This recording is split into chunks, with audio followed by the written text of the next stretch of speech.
كرام متابعي بين سبورتس أينما كنتم، أهلا وسهلا ومرحبا بكم، وأسعد الله أوقاتكم بكل خير. بعد وقفة نهاية السنة عودة مباريات لا ليغا الدوري الإسباني من خلال لقاء موجه لحساب الأسبوع 12 هنا في الميستايا. فالنسيا ريال مدريد. فالنسيا يعيش وضعية صعبة، المركز 19 بالتساوي مع بلد الوليد من انتصارين، 6 تعادلات و9 هزائم. نتائج عجلت برحيل المدرب روبن باراخا وتعويضه بالمدرب كارلوس كوربيران في أول مباراة لهذا المدرب يصطدم بريال مدريد صاحب المركز الثاني والوصافة 40 نقطة وإمكانية التصدر للميرينجي في صورة الانتصار على بعد نقطة واحدة من أتلتيكو مدريد. حكم المباراة سيزار سوتوغرادو يعطي ضربة البداية لمباراة الميستايا، والكرة الأولى لفالنسيا. يلعب من اليمين إلى اليسار في بداية هذا اللقاء، ومباشرة إلى استعراض التشكيلتين. تشكيلة فالنسيا بخيارات كوربيران في حراسة المرمى ديمتريفسكي، يختار ويغير نظام الدفاع 5 مدافعين: ديمتري فولكيه، كريستيان موسكيرا، تاريغا، غاسيوروفسكي، ومعهم ريوخا. 4 في وسط الملعب: خافي جيرا، 5 الارجنتيني بارينيتشيا، دييغو لوبيز سوتاش، 10 اندري الميدا، والمهاجم الوحيد اوغو دورو. كارلو انشيلوتي مدرب ريال بتيبو كورتوا في المرمى، فاسكيز وفيرلوميندي على اطراف في المحور، روديغير. الضغط هنا من فالنسيا بطموحات تحقيق مفاجأة لما لا، وضعية صعبة واستياء كبير من جماهير فالنسيا في النصف الأول من هذا الموسم. تشواميني في محور الدفاع على جانب روديغير، فالفيردي، سيبايوس، بيلينغهام، ومن الأطراف في الهجوم رودريغو، فينيسيوس، وبينهما كيليان امبابي. هذا كوربيران تحمل المسؤولية رغم الوضعية الصعبة بعد فك الارتباط مع المدرب روبن باراخا. فالنسيا لا يعرف الفوز في آخر 5 مباريات في الليغا، 3 هزائم، وآخرها اكتفى بالتعادل في آخر جولتين في الكورنيا دو لوبريغات.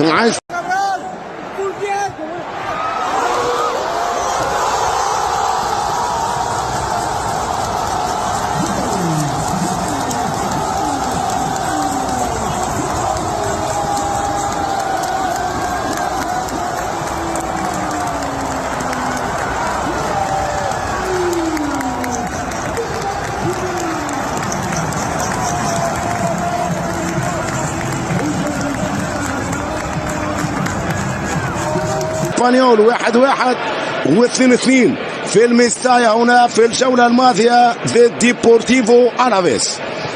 كرة لفالنسيا من الأطراف، الانطلاقة هنا من أندري الميدا بعرضية والدفاع موجود. دفاع ريال في محاولة الضغط من دييغو لوبيز إلى خارج الملعب، رمية تماس للريال. خيار البريسينج والضغط في بداية هذا اللقاء من جانب فالنسيا. كرة ستعود من فيرلوميندي في وسط الملعب، بيلينغهام، تمشي كرة لريوخا، يرجع ريوخا مع ياريك غاسيوروفسكي، كريستيان موسكيرا ترجع من جديد، غاسيوروفسكي. قلت يلعب على مستوى تأمين الدفاع. كوربيران يدرك جيدا خطورة خط هجوم الريال، رودريغو، مبابي وفينيسيوس جونيور، ومن خلال هذا طبعا التفكير بالاعتماد على خلق كل المنافذ. تاريغا، موسكيرا، فولكيه، غاسيوروفسكي، ومعاهم ريوخا في القيام بالادوار الدفاعيه. كرة في محور دفاع الريال لفاسكيز، ترجع لشواميني يغير لليسار لفيرلون ميندي قابله ديمتري فولكي وامكانيه الانطلاق من دييغو لوبيز يلعب قصيره لغيرا ترجع كره من جديد روديغر وخيار العوده لتيبو كورتوا 4 دقائق منذ انطلاق الشوط الاول هنا في الميستايا التعادل دون هدف بين فالنسيا والريال اخر فوز للريال دائما ما واجه صعوبات في تنقلاته لمقاطعة فالنسيا اخر انتصار للريال في الميستايا في الدوري كان 19 سبتمبر 21 2-1 كرة لديمتريفسكي طبعا الخيار على ديمتريفسكي حارس اول امام غياب الحارس الجورجي مامارداشفيلي تعود كرة فولكي والانطلاقة من خافيغيرا خافي يطلب الكرة من هنا على اليسار ريوخا يرجع معاه فاسكيز يتعدى ريوخا يحط كرة لخافيغيرا وتدخل من فاسكيز. ليفربول يفتح الباب أمام ميلان للحصول على نجمه. ترغب إدارة نادي ليفربول في التخلص من النجم الأوروغواياني داروين نونيز بعد تراجع معدلاته التهديفية عن المستوى المطلوب، ولعب نونيز هذا الموسم 23 مباراة مع ليفربول في كافة المسابقات، سجل فيهم 4 أهداف فقط وصنع 3 أهداف. ويفضل سلوت اللعب بنجميه لويس دياز ودييغو جوتا في مركز قلب الهجوم، وهو ما يثير الشكوك حول أهمية نونيز في القوام الحالي لفريق ليفربول.